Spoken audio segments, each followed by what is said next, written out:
ಆಗೋದಲ್ಲ sir, ನನಗೆ ಹೆಚ್ಚು ಕಮ್ಮಿ 1.5 ವರ್ಷದಿಂದ ಡೈಲಿ ಒಂದೂವರೆ ವರ್ಷ ನನಗೆ ಹೆಚ್ಚು ಕಮ್ಮಿ ಡೈಲಿ ಕನ್ಸಿಗೆ ಬರೋನು. ಇವ ಏನಂದ್ರೆ ಬರೀ ಕನ್ಸಲ್ಲಿ ಅಂದ್ರೆ ಬಾ ಆ ಟ್ರಿಪ್ ಹೋಗೋಣ, ಅವ್ನಿಗೆ ಒಂದೇ ಒಂದು ಇದು ಹೇಳ್ಬಿಟ್ಟಿದ್ದೆ, ರೆಸಾರ್ಟಿಗೆ ಕರ್ಕೊಂಡು ಹೋಗ್ತೀನಿ ಸುಮ್ಮೀರು, ಒಂದ್ ದಿವಸ ನಿನ್ಗೆ ಒಂದು 3 ದಿವಸ ಇದ್ಬಿಟ್ಟು ಬಂದ್ಬಿಡೋಣ, ರೆಸಾರ್ಟ್ ಅಲ್ಲಿ ಎಲ್ಲ ಓಡಾಡ್ಕೊಂಡು ಪಡಾಡ್ಕೊಂಡು ಇದ್ಬಿಟ್ಟು ಬಂದ್ಬಿಡೋಣ, ಅಲ್ಲೇ ಊಟ ತಿಂಡಿ ಎಲ್ಲ ಕೊಡ್ತಾರೆ ಅಂತ. ಅದೊಂದು ಆಸೆ ಅವ್ನಿಗೆ ನೆರವೇರಿಸ್ಬೇಕಾಯ್ತು ನಾನು, ಅದೊಂದು ಬಾಕಿ ಇತ್ತು. ರೆಸಾರ್ಟ್ಗೆ ಹೋಗೋಣ ಅಂತ ಹೇಳಿದ್ದ ಅವನು, ಅದೊಂದು ಬಾಕಿ ಇತ್ತು. ಆ ಕನ್ಸಲ್ಲಿ ಎಷ್ಟೋ ದಿವಸ ಡೆತ್ ಆದ್ಮೇಲೆ ಅವ್ನು ಬಂದು ಹೇಳಿದ್ದ ನನಗೆ.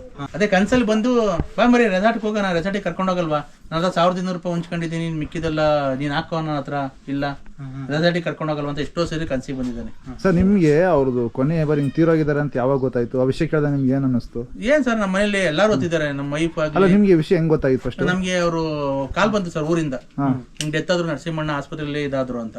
ನಾನು ಹೋಗಿ ತಡ್ಕೊಳ್ಳೋ ಶಕ್ತಿ ಇರ್ಲಿಲ್ಲ, ನಾನು ಹೋಗ್ಲಿಲ್ಲ ಸರ್.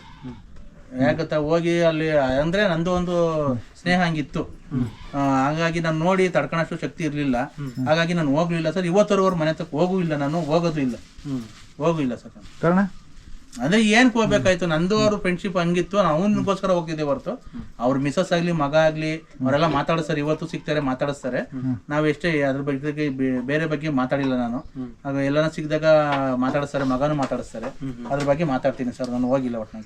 ತೀರೋಗಿದೆ ಅಂತ ಅನ್ಕೊಂಡೇ ಇಲ್ವಲ್ಲ, ನೋಡೇ ಇಲ್ವಲ್ಲ ನನ್ನ ಬಾಡಿನ, ನನ್ನ ಬಾಡಿನ ನೋಡಕ್ ಹೋಗಿಲ್ಲ. ಫೋಟೋ ಕಳಿಸಿದ್ರು, ಫೋಟೋ ಇಮಿಡಿಯೇಟ್ಲಿ ಡಿಲೀಟ್ ಮಾಡ್ಬಿಟ್ಟೆ ನಾನು.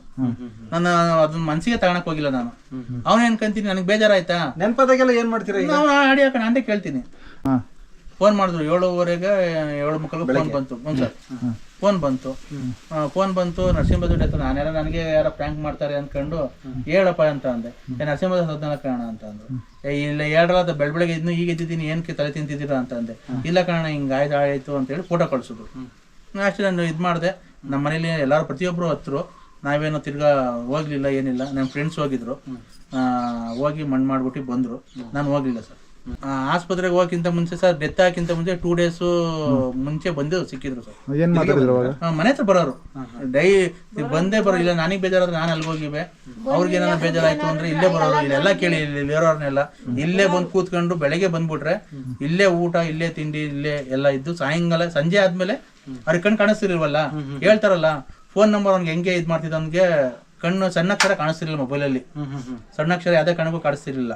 ಹಂಗಾಗಿ ಅವ್ನಿಗೆ ಯಾರು ಫೋನ್ ಬಂದು ನಂಬರ್ ನೋಡ್ತಿರ್ಲಿಲ್ಲ, ರಿಸೀವ್ ಮಾಡಿ ಯಾರು ಹೇಳಿ, ನಾನು ನರಸಿಂಹರಾಜು ಬಳ್ಳಾಪುರ ಅನ್ನೋನು ಅಷ್ಟೇ. ಕತ್ಲೆ ಆದ್ಮೇಲೆ ಕಣ್ ಕಾಣಿಸಲ್ಲ ಅಂತ ಹೇಳ್ಬಿಟ್ಟು 5:15 ಅಮ್ಮಮ್ಮ 5:45 ಇಲ್ಲಿಂದ ಹೊರಟ್ಬಿಡೋಣ. ಟೂ ವೀಲರಲ್ಲೇ ಬಂದು, ಟೂ ವೀಲರೇ ಬರೋರು, 5:15 5:45 ಬಂದು ಹೊರಟೋಗ್ಬಿಡೋ. ಕತ್ಲೆ ಆಗೋದಲ್ಲ, ಕಣ್ ಕಾಣಿಸ್ತಿರ್ಲಿಲ್ಲ, ಹೊರಟೋಗ್ಬಿಡೋ. BN Narasimharaju late Narasimhappa, Bugudnalli post, Tumakuru taluk, Tumakuru ಜಿಲ್ಲೆ. ಅದೇ ದಪ್ಪಗೆ ಯೂನಿಕಾನ್ ಕಡೆ ಓಡಾಡ್ತೀಯ, ಗಣೇಶ ಇದ್ದಂಗಿದ್ಯಾ, ಡುಮ್ಗಿದ್ಯಾ, ಓಡಾಡ್ತಿದ್ಯಾ ಅಂತ ನೀವೇ ಅಷ್ಟೇ ಸರ್.